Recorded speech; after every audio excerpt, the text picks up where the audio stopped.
जिस सेंटेंस में एक बात को दो बार बोला जाता है, मतलब रिपीटेशन ऑफ एक शब्द को दो बार हम लोग बोलते हैं, इस टाइप का जो सेंटेंस होता है, वाक्य होता है, इसको हम अपने कन्वर्सेशन में इंग्लिश में कैसे बोलें, इसको आसानी से समझते हैं और प्रैक्टिस हम लोग देख चुके हैं। जो यह चैप्टर में, इस चैप्टर में कैसा वाक्य आने वाले हैं, कैसे सेंटेंसेज हम लोगों को कवर करने हैं। मतलब रिपीटेशन ऑफ वर्ड क्या है, तो नाउन है। जैसे पति पत्नी की लड़ाई घर घर की कहानी है, तो घर घर घर घर यहाँ पर वर्ब तो नहीं आ रहा है, या क्या है, नाउन है। तो रिपीटेशन ऑफ नाउन, नाउन का रिपीटेशन हुआ है, दो बार नाउन को बोला गया है। जैसे नाउन दो बार आ रहे हैं, जब दो बार आ रहे हैं हम लोग इसे दो बार बोल रहे हैं, जैसे घर घर की, बात बात पर, तो इसको क्या कहते हैं, एम्फेटिक सेंटेंसेज, जिसमें जोरदार कथन, जोर दे करके हम लोग बोलते हैं। तो फ्रेंड्स का पहले क्लियर हो लेते हैं। तो क्लियर क्या होना है, जो क्या है यह चैप्टर, तो कुछ नहीं है, यह बहुत ही छोटी सी चैप्टर है जो बिलोंग करता है किससे, तो ईच एंड एवरी से।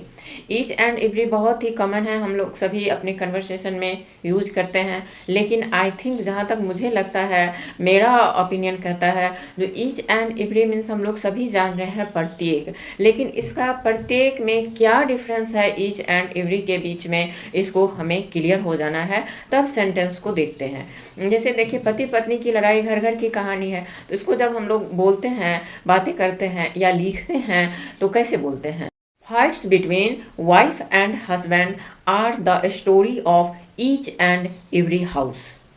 Fights between husband and wife are the story of each and every house, household, जो आप देना चाहें दे सकते हैं।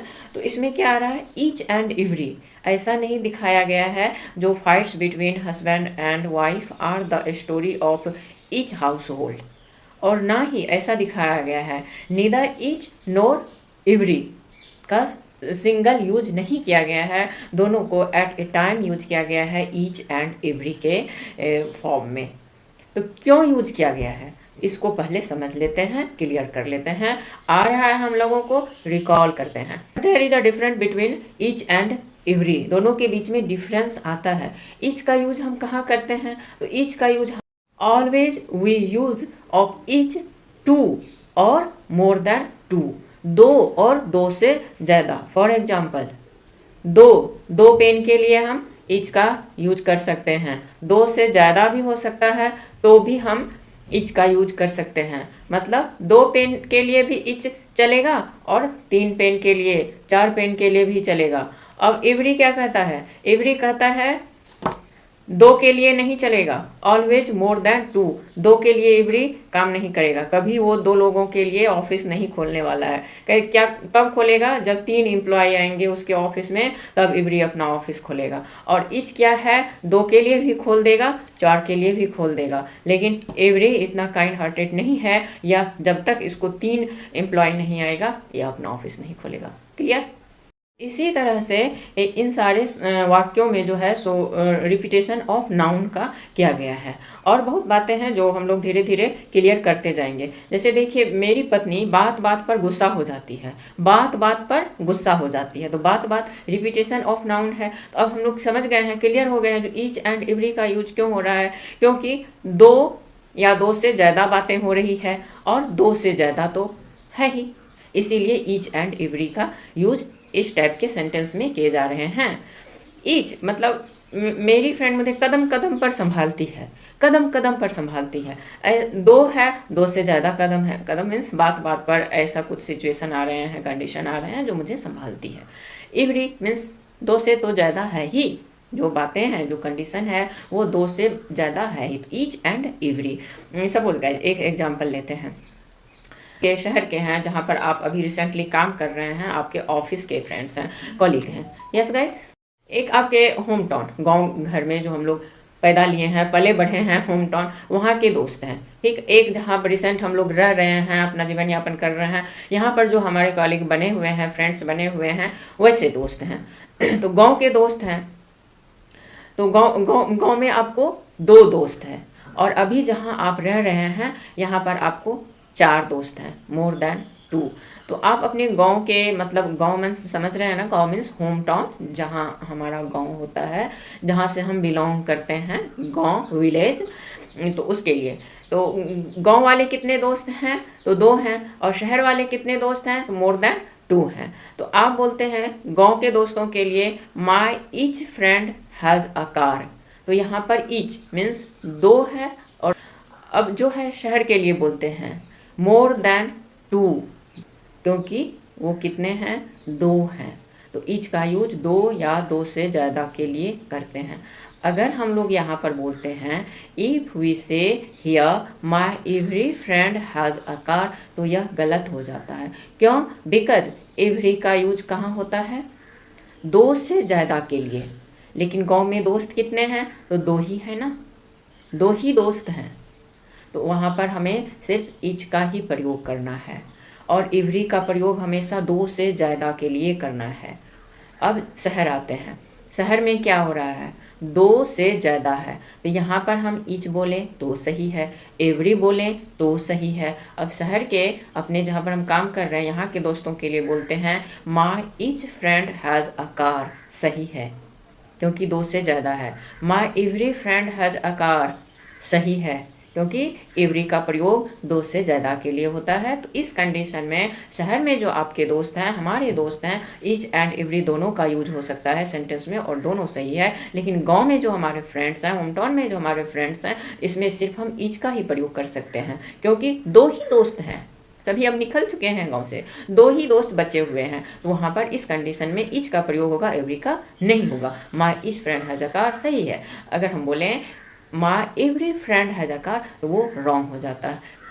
याद कर लीजिए, दिमाग में रख लीजिए, ईच इजकल टू 2 से ज़्यादा, 2 more than 2, every always more than 2। I hope concept clear हो रहा होगा। ईच एंड एवरी का कुछ नहीं है guys, each is equal to 2 या 2 से ज़्यादा, एवरी इजकल टू 2 से ज़्यादा, हमें ज़्यादा, ऑलवेज। एक बात और दिमाग में रखना है हम लोगों को, जो ईच एंड एवरी के बाद जो नाउन आएगा उसमें लगेगा बोलने के टाइम में नहीं, इसको प्लूरल बोलना है, लेकिन प्लूरल नहीं बोलना है। Always you have to speak in singular form, singular में हमें बोलना है, प्लूरल में नहीं जाना है। जैसे लगता है ईच माई ईच फ्रेंड्स, माई ईच फ्रेंड्स, नो वे, माई ईच फ्रेंड, और नाउन सिंगुलर है तो इसके साथ हेल्पिंग वर्ब हो या मेन वर्ब हो, ऑब्वियसली क्या हो जाता है, तो सिंगुलर हो जाता है। Clear guys? चलिए जैसे जैसे अब सेंटेंस हम लोग बनाएंगे, प्रैक्टिस करेंगे, सारे कंसेप्ट जो हैं, सारे कंसेप्ट हमारे एकदम क्लियर होते जाएंगे, दिमाग में ऐसे छप जाएंगे जो कभी निकलेंगे नहीं। अब हम लोग सेंटेंस देखते हैं। जैसे पति पत्नी की लड़ाई घर घर की कहानी है, इसको क्यों ऐसे बनाया गया है, क्लियर हो गया है, क्योंकि ईच का प्रयोग हम लोग समझ गए, एवरी का प्रयोग समझ गए, उसके बाद नाउन कैसा रहेगा उसको भी समझ गए, तो अब ये सेंटेंस समझने में कोई प्रॉब्लम नहीं है। Fights between husband and wife are the story of each and every house, houses नहीं होगा, household, हाउस दे या हाउसहोल्ड दे, हर घर की कहानी है। मेरी पत्नी बात बात पर गुस्सा हो जाती है, मेरे हस्बैंड बात बात पर गुस्सा हो जाते हैं, तो बात बात पर माई वाइफ, माई हस्बैंड जो सब्जेक्ट है। अब देखिए यहाँ पर सब्जेक्ट को भी अगर हम लोग पहचानने की कोशिश करें तो क्या है, मेरी पत्नी बात बात पर गुस्सा हो जाती है, तो सब्जेक्ट माई वाइफ। अब पति पत्नी, तो इस सेंटेंस में पति पत्नी की लड़ाई घर घर की कहानी, इसमें क्या सब्जेक्ट है, सब्जेक्ट मीन्स ये नहीं होता है जो ही शी इट कोई नाम है वही सब्जेक्ट हुआ, नहीं, सब्जेक्ट का बहुत प्रकार होते हैं। तो पति पत्नी की लड़ाई, तो यहाँ पर यहाँ से लेकर यहाँ तक पति पत्नी की लड़ाई तक सब्जेक्ट हो गया है। इसको कौन सा सब्जेक्ट कहते हैं, इसको कहते हैं नाउन क्लॉज, नाउन क्लॉज कहते हैं। पति पत्नी नाउन हुआ, बिटवीन से जोड़ा गया है, तो यह नाउन क्लॉज इसका सब्जेक्ट हुआ। क्लियर है गाइस? जो सब्जेक्ट क्या क्या होते हैं, इसमें मेरी पत्नी बात बात पर गुस्सा हो जाती है, तो इसमें सब्जेक्ट क्यों क्लियर है, मेरी पत्नी। तो माई वाइफ, सब्जेक्ट क्या है, माई वाइफ है, gets angry furious at each and every talk.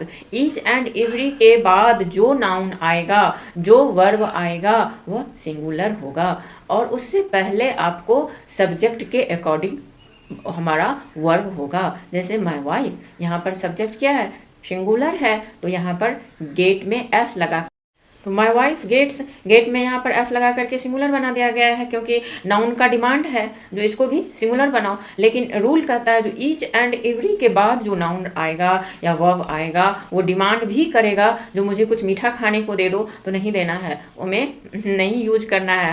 Each and every के बाद वो नाउन रहे, वर्ब रहे, मेन वर्ब रहे, हेल्पिंग वर्ब रहे, वो क्या हो जाएगा, सिंगुलर हो जाएगा। जैसे माई एवरी फ्रेंड, आपका अंदर इंट्यूशन कहेगा जो नहीं माई एवरी फ्रेंड्स कर दो, लेकिन नहीं करेंगे, गलत हो जाएगा। माई every friend has a car, हो सकता है आपको अंदर से लगे जो नहीं ऐसे बोलो माई every friends have a car, हमें नहीं बोलना है क्योंकि हम लोग जान चुके हैं क्या रूल है क्या नियम है, तो जानते हुए काम को गलत नहीं करते हैं। तो माई every friend has a car. तो ऐसे ही रूल सारे सेंटेंस पर, सारे वाक्यों पर लगाया गया है और बनाया गया है। बहुत इजी कन्वर्सेशन है, बहुत आसान है। पहला जो ये है हम लोग पति पत्नी की लड़ाई वाला में, उसमें क्या सब्जेक्ट आया है, तो नाउन क्लॉज आए हैं। अब इसको ऐसे नहीं बोल करके कोई आपको बोलता है अरे ये तो घर घर की कहानी है, तो इसको हम, यह तो घर घर की कहानी है, कोई बातें हो रही हैं, दो चार फ्रेंड्स बैठे हैं, कुछ ऐसा टॉपिक आ गया तो बोलते हैं इसमें नया क्या है, ये तो हर घर की हर दिन की कहानी है। हाँ, तो this is the story of each and every house, this is the story of each and every house, ऐसे करके हमें बोलना है। वह कदम कदम पर मुझे संभालती है, मेरी पत्नी, मेरी फ्रेंड्स मुझे कदम कदम पर संभालती है। कुछ भी सिचुएशन हो, मेंटली हो, फिजिकली हो, इकोनॉमिक हो, कुछ भी कंडीशन हो, वह मुझे सपोर्ट करती है, मुझे संभालती है। माई फ्रेंड आपके वाइफ हैं, हस्बैंड हैं, बेटा है, बेटी है, जो कुछ भी आपका सब्जेक्ट है आप लीजिए, आप उसके हेल्प से बनाइए, बोलिए। माई फ्रेंड, फ्रेंड क्या है यहाँ पर, सिंगुलर है, तो यहाँ पर हैंडल वर्ब होता है, तो इसको भी हमें सिंगुलर बना देना है। तो my friend handles me at, यहाँ पर एट प्रेपोजिशन आ रहा है, each and every step. My friend, या आपकी कोई बहन है तो आप उसके लिए बोल रहे हैं, she handles me, she maintains me at each and every step. अब यहाँ पर स्टेप को स्टेप्स नहीं करना है क्योंकि रूल कहता है ईच एंड एवरी के बाद वेदर इट इज नाउन और वर्ब शुड बी सिंगुलर। पेड़ का पत्ता पत्ता सूख चुका है, पौधे का पत्ता पत्ता सूख चुका है, तो यहाँ पर हम एवरी से हम शुरू करते हैं। ईच एंड एवरी लीफ, पत्ता पत्ता मीन्स आप लीफ का प्लूरल नहीं लेना है, हमें लीफ बोलना है, लीव्स नहीं बोलना है। Each and every leaf, LEAF नहीं बोलना है हमें। Each and every leaf of a plant of a tree has dried up, has dried out, आप सिर्फ ड्राइड का भी यूज कर सकते हैं। Each and every leaf of a plant of a tree has dried means सूख चुका है, सूख चुका है, चुका चुकी टेंस याद है, तो इसलिए यहाँ पर हैज दिया गया है। अब यहाँ पर एक कदम कदम पर लड़खड़ा जाते हैं, बच्चे कदम कदम पर, जब छोटे बच्चे चलते हैं तो लड़खड़ा जाते हैं, गिर जाते हैं, बोलते हैं अभी ढंग से चल कहाँ पाता, अभी तो लड़खड़ा के गिर जाता है, तो कदम कदम पर लड़खड़ा जाते हैं। चिल्ड्रेन, बच्चे हैं, इसीलिए यहाँ पर चिल्ड्रेन दिया गया है, चिल्ड्रेन्स नहीं होता है, सिंगुलर के लिए चाइल्ड देते हैं और प्लूरल के लिए चिल्ड्रेन देते हैं। Children stumble eight each and every step, यहाँ फिर से स्टेप को स्टेप्स नहीं करना है। देखिए अंग अंग में दर्द है, तो my grand mother has pain in each and every part body.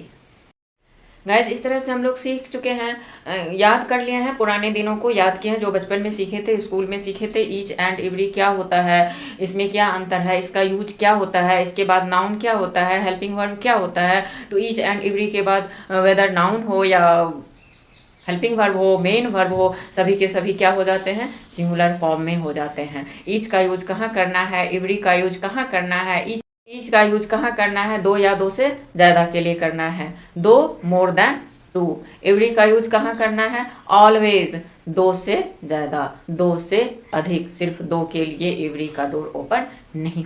Yes guys, if you like this video, this chapter, please don't forget to subscribe this channel. If you are subscribing, please hit the bell icon so that whenever I upload video, you get the first notification.